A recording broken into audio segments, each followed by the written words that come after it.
Assalamualaikum warahmatullahi wabarakatuh. Bagaimana kabar teman-teman? Semoga sehat selalu dan diberi rezeki yang berlimpah ya. Jumpa lagi nih bersama Caca di channel Recehan Film yang tak bosan-bosannya berdongeng buat teman-teman semuanya. Di video kita kali ini, Caca akan menceritakan sebuah film yang diperankan oleh abangku yang tampan, Lee Min Ho, yang berjudul Gangnam Blues. Yang penggemar drakor mana nih suaranya? Pasti udah kenal kan sama cowok ganteng yang satu ini? Nah, selain drakor, dia juga membintangi sebuah film, salah satunya film ini. Film Gangnam Blues menceritakan di mana Bang Min Ho berperan menjadi pemulung lalu menjadi anggota gangster mafia. Tanpa basa-basi lagi, yuk kita ulik detail alur ceritanya. Namun sebelum lanjut, seperti biasa, bantuin Caca ngembangin channel ini dengan menekan tombol subscribe-nya ya. Gratis loh. Jika sudah, terima kasih. Let's go!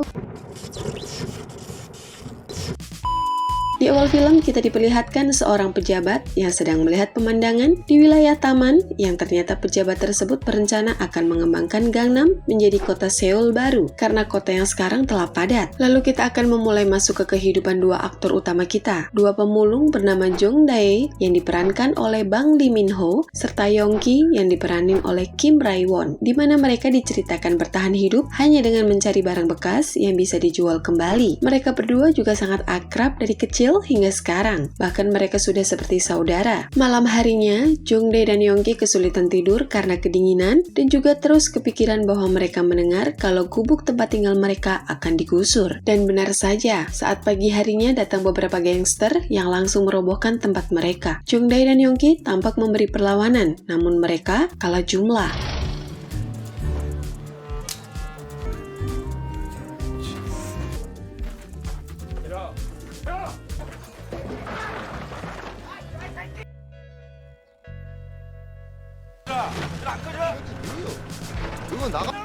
Adegan lalu berpindah, sebuah pertemuan para pejabat atau orang-orang besar, salah satunya politisi yang bernama Port dan So, yang ditugaskan dengan imbalan mereka nantinya akan diizinkan untuk berbisnis di kota Seoul. Sesaat kemudian di pertemuan tersebut, tiba-tiba datang salah satu anak buah mereka yang bernama Kang. Kang menyarankan kepada bosnya agar tidak terlibat dalam masalah politik, namun bosnya malah ngeyel. Berpindah ke adegan di mana Yongki dan Jong Dae yang tengah dihajar oleh para gangster, dan tiba-tiba ketua dari para gangster itu datang yang ternyata dia adalah Kang yang punya misi baru yang tadi disuruh oleh bosnya. Kang melihat Jong Dae dan Yongki. Kang pun bertanya, siapa mereka? Dan anak buahnya menjawab mereka hanyalah pemulung atau gembel. Kang yang merasa anggotanya kurang langsung merekrut mereka berdua. Kang lalu mengajak mereka untuk ke kantor. Singkat cerita, mereka pun OTW. Di perjalanan mereka diberi uang makan dan minuman, dan saat sampai di tempat tujuan mereka pun melakukan aksinya. Namun Yongki tiba-tiba mules akibat meminum minuman yang tadi di perjalanan, yang dimana minuman itu adalah susu yang sudah basi. Akhirnya mau nggak mau Yongki pun pergi ke toilet dan Jong Dae yang tiba-tiba diserang dari belakang pun melakukan perlawanan.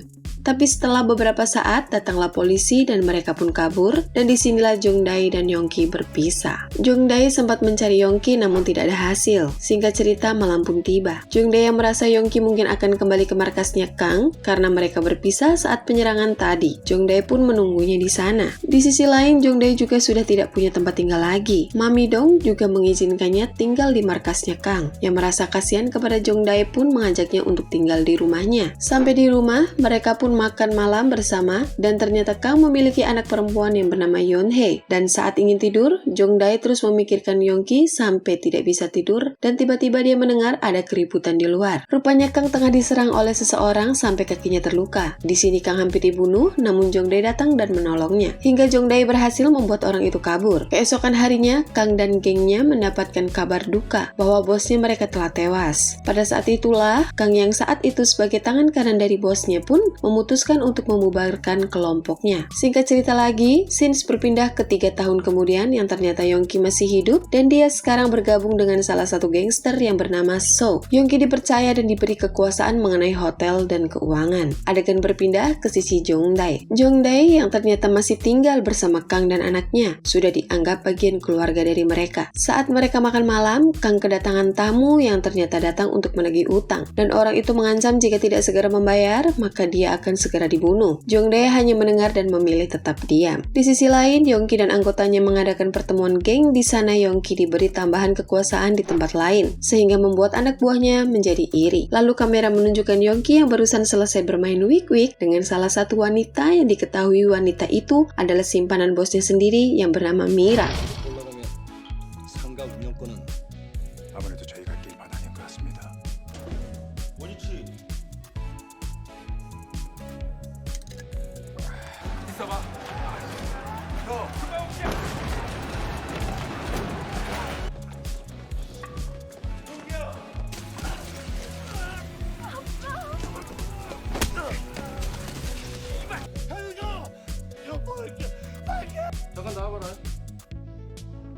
Kembali ke Jongdae. Jongdae yang mengetahui Kang mempunyai hutang pun berusaha meminjamkan uang kepada perusahaan properti besar yang dimiliki oleh Madam Min. Madam Min akan meminjamkannya dengan syarat Jongdae harus membantunya untuk mengambil beberapa tanah di daerah Gangnam. Singkat cerita, Jongdae dan Min berhasil melakukannya dengan sedikit kecurangan yang dimana mereka menipu, yaitu dengan cara memberi harga yang rendah dan menjualnya dengan harga yang tinggi. Lalu Jongdae diberi uang yang dimana dia akhirnya bisa melunasi hutangnya Kang serta Min, yang menawarkan pekerjaan ke Jongdae dengan bayaran yang lebih tinggi, yaitu merampas wilayah di daerah Jang. Saat Jongdae pulang, dia bertemu dengan Yunho, dan kekasihnya di sini Jongdae menyuruh Yunho untuk segera menikah dan biar Jongdae yang mengurus hutang ayahnya. Saat mereka sampai di rumah, ternyata barang-barang mereka tengah dibakar oleh beberapa orang yang diketahui itu adalah orang suruhan yang kemarin menagih hutang. Jongdae yang melihatnya pun langsung memberikan mereka uang dan menyuruhnya pergi atau tidak mereka akan mati. Setelah itu Jongdae mengaku kepada Kang bahwa dia telah masuk ke dunia gangster lagi dan mengajak Kang untuk membangun kembali gangsternya, namun Kang berdiam tanpa menjawabnya. Setelah itu Jongdae melakukan aksinya bersama rekannya, yaitu mencuri sertifikat tanahnya yang telah dikumpulkannya. Di saat Jongdae ingin pergi dari situ, dia melihat anak buahnya Jang tengah membantai seseorang yang ternyata itu adalah Yongki, teman lamanya yang telah lama berpisah. Yongki dibantai karena tertangkap telah membunuh salah satu anak buahnya Jang. Jongdae juga melihat salah satu anak buahnya Jang yang ternyata dia adalah orang yang dulu pernah mencoba membunuh Kang. Tanpa basa-basi, Jongdae pun langsung menyerang serta berhasil menolong Yongki. Singkatnya, mereka berhasil. Dan kini tampak Jongdae mengobati Yongki. Mereka tampak sangat senang karena bisa bertemu kembali. Namun Yongki saat ini masih belum bisa kembali bersama Jongdae untuk pulang ke rumah Kang karena Yongki sudah bergabung dengan gengnya yang bernama So. Keesokan harinya, dua politisi yang tadi di awal film melakukan pertemuan yang di sana ada seorang parlemen yang juga mempunyai tujuan untuk memperluas tanah di Gangnam, namun mengatakan sebagian tanah ada di dalam kekuasaan milik So. Di tempat lain, Jongdae bertemu dengan Min, dan Min memberikan bayaran ke Jongdae karena telah melakukan pekerjaannya. Di sini Jongdae meminta sesuatu lagi kepada Min, yaitu sebuah tanah yang juga sedang diserser oleh para politisi Min. Namun, Min berkata sebelum saya memberikannya, Jongdae harus bertemu dulu dengan konselor. Malamnya, Yongki bertemu dengan Mira. Mira mengajak Yongki kabur dari Yang So karena ia benar-benar mencintai Yongki dan Yongki mencintainya. Namun untuk saat ini Yongki belum bisa memenuhinya karena masih ada tugas yang harus dia lakukan. Lalu Mira pergi dengan kesal. Yongki sempat ingin mengejarnya, tapi diam-diam mereka telah diketahui oleh salah satu anak buahnya Yang So, yang dimana tadi mendengar semuanya. Si Uchil, anak buah tersebut, melaporkannya kepada Yang So. Yang So lalu memberi kekuasaan. Bagian keuangan milik Yongki diserahkan kepadanya. Yongki yang merasa terancam pun langsung membunuhnya dan menusuknya di bagian perut hingga tewas. Lalu Yongki meminta bantuan kepada Jongdae untuk membantunya membuang mayat tersebut dan berkata bahwa Yongki telah membunuh salah satu anak buahnya Yang So. Di sini Jongdae mengajak Yongki untuk bergabung ke anggotanya Su, salah satu politisi yang tadi di awal film, yang dimana dia adalah salah satu politisi yang sangat besar di situ. Jadi, jika Jongdae dan Yongki bergabung, kemungkinan mereka akan aman. Dan mereka pun melakukan aksi mereka yang dimana Yongki dan Jongdae membunuh para anggota Jang agar mereka bisa lebih mudah untuk bergabung dengan kelompoknya So, karena So selama ini telah bermusuhan dengan kelompok Jang. Singkat cerita,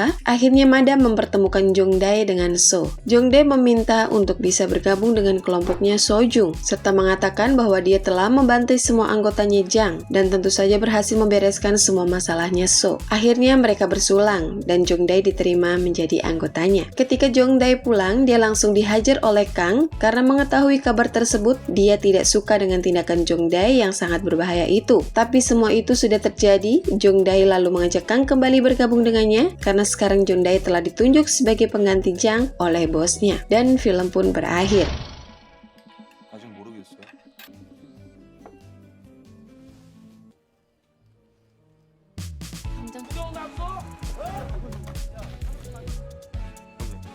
나 저 새끼를 따라가 볼 텐데 그냥 보내주시죠. 그래. 됐어. 보정아. 난 네 편이야.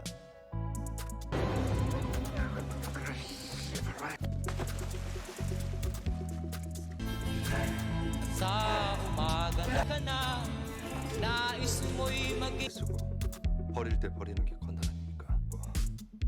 저랑 영등포 들어가시죠. 앞으로 덕저 대. Sekian alur film cerita Gangnam Blues kita kali ini, lebih kurangnya mohon dimaafin ya. Jika teman-teman ingin merequest film yang akan diulik alur filmnya sama Caca, tulis pesan di kolom komentar. Akhir kata, Caca undur diri, wassalam, jangan lupa bahagia guys.